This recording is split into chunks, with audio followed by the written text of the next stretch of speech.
Hi. Thank you for joining us here at Lvl-Up Studios. I am Carrie, and I am recording and documenting my return into voiceover acting, putting it up here for you in case you too are looking at getting into the industry.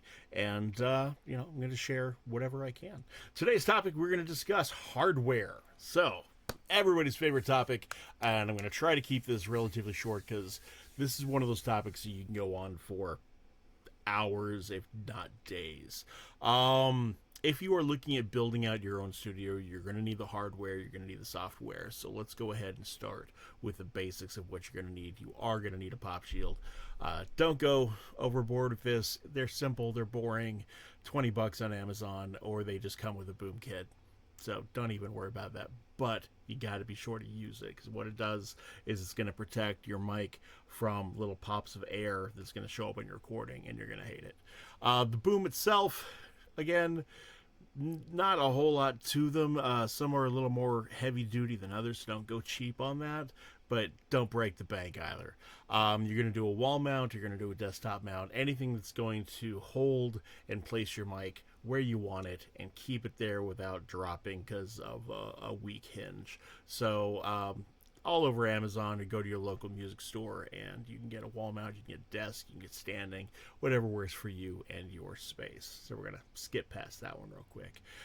Software.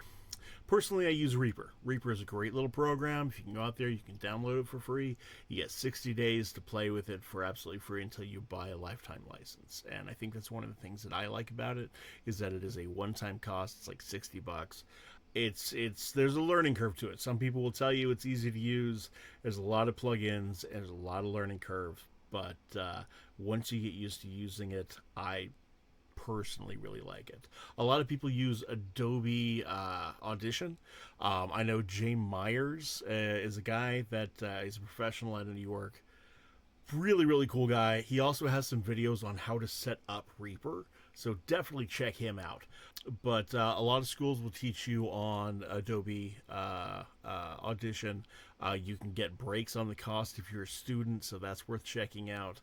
But whatever you get, play with it, use it, see what you like, see how you can tweak editing, and you should be, generally good to go. With any mic that you get, you're going to get one or two types. It's going to be a USB or it's going to be an XLR cable. The XLR cables are pretty hefty cables, or a good one is. So this goes back to the boom. Make sure that you have a boom that's going to support the weight from that cabling. Very, very important. The interface itself, there are a ton of interfaces out there, and you can drop a load of cash on those. Personally, I go with Focusrite Scarlett. They're not paying me to say this. I just like it. It's a simple input. You get the power for the XLR to your mic. It's USB-C to power the Focusrite itself. You got good gain control. The important thing on the inputs is the resolution that you can get and the processing. Make sure you're getting at least a 24-bit system. Otherwise, it's going to limit your ability to process your sound. So definitely check that. With anything that you buy, any intelligent equipment that you purchase, be sure to check the stat sheets. It's going to give you some information. If there's anything on there that you don't know, do the research. But yeah, as far as the processing on the interface, definitely at a minimum, make sure that it'll do 24-bit. So that's really important. The mic. Everybody wants to talk about the mic, and there are, wow, that is a rabbit hole that you are not going to escape if you just keep going down it. And the worst part about it is that a different mic is going to work for different people. Personally, I got the NT1000, picked it up off of Amazon, and got a refurbished one for, I think it was like 160. Choice. Typically, I think they're in the 300s. It's a solid mic. Personally, I got it because I love the low ground noise that's built into the mic. Different mics, and you'll check the stat sheets on this, but different mics have different inherent ground noise through the processing and the electronics in the equipment. And Rode mics have a habit of building them where they're nice and quiet. And I like my studios to be as silent as possible. I have a background in stage design, so I build my studios to be as quiet as possible. And that's kind of one of the catches, is that if your space is not conditioned to kill as much ground noise as possible, and you have a super sensitive microphone, that super sensitive microphone is going to pick up all the ground noise that your prepared space is allowing through. So it's this little balance game of what does your mic hear versus what is your grounded environment producing, compiled with what does your personal voice do. Some microphones are better at picking up warm vocal tones from the individual. Some of them are better at balancing out treble and higher tones. So for anybody that is looking for a new microphone and you don't want to buy something, find out it doesn't work, go buy something else, find out it doesn't work, that's the catch. Ask around, watch lots of videos, see a lot of comparison videos. Again, like I said, Jay Myers, he has a number of great videos worth checking out. He does some comparison stuff, and the best part is that he's not selling it, and that's something to watch out for. Anybody that tells you if you buy this mic, you will be booking jobs left and right, it is worth the investment, they are selling you that mic. It's the same thing with anybody that says, if you go to my workshop, I guarantee that you will be booking within a month. They are selling you that workshop. So, like all things in life, caveat emptor.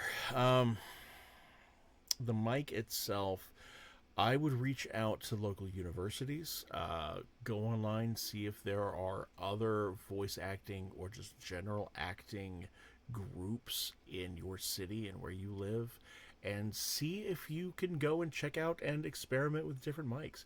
People are typically pretty cool about that. They like meeting new people, and it will give you an opportunity to try out different microphones with your voice and find the one that works best, not only with you, your voice, but your plans for the future of what you are reading. Are you doing commercial? Are you doing character? Are you doing narration? Or are you doing podcasting? Because different mics are going to give different qualities, and those qualities are going to fit with you and the job that you are trying to get. It's the best advice I can give with that. And I wish I had a better answer for you. I wish I could say, hey, everybody needs this particular gear and go. It would make life so much easier, but afraid that's just not the way it works.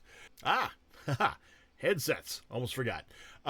So last piece is going to be your monitor, how you hear yourself, as well as listening to your recordings so you can edit and you can hear those really fine details, mouth noise, S's, background noise, background sounds. You can edit them out and hand in for your auditions or final product the best thing that you can. There's a lot of different headsets out there. Personally, I use the Beat Studio 2, I think they are. I like them because they're just super comfy, and that's really going to be a big part of it, is the comfort level. Keep in mind, you're going to be wearing these things for hours at a time, so make sure that you've got something that's going to fit on the ear for long, extended wear without putting that pressure on it, because honestly, if it's not comfortable, you're not going to want to record, and it's going to become a chore. That's going to be one of those things that's going to dissuade you from getting in there and recording on a regular basis. And it's just, not a distraction you need. So until then, try them on. Head to like Best Buy or whatever shop is near you that has electronics, and try them on. Make sure they fit all the way around your ear. Make sure that they are cutting out other new noise in the room. See if they have the noise canceling thing. There's lots of them out there. Watch reviews, read the spec sheets, but most importantly, try them on and listen to demos and what until you can find a good pair. But I would almost argue that the headset are as important as your microphone in your total production, because that's going to allow you to hear what you're actually sending out. So just a couple of coppers throwing on that one. So until then, take care, be cool, and enjoy the work that we do.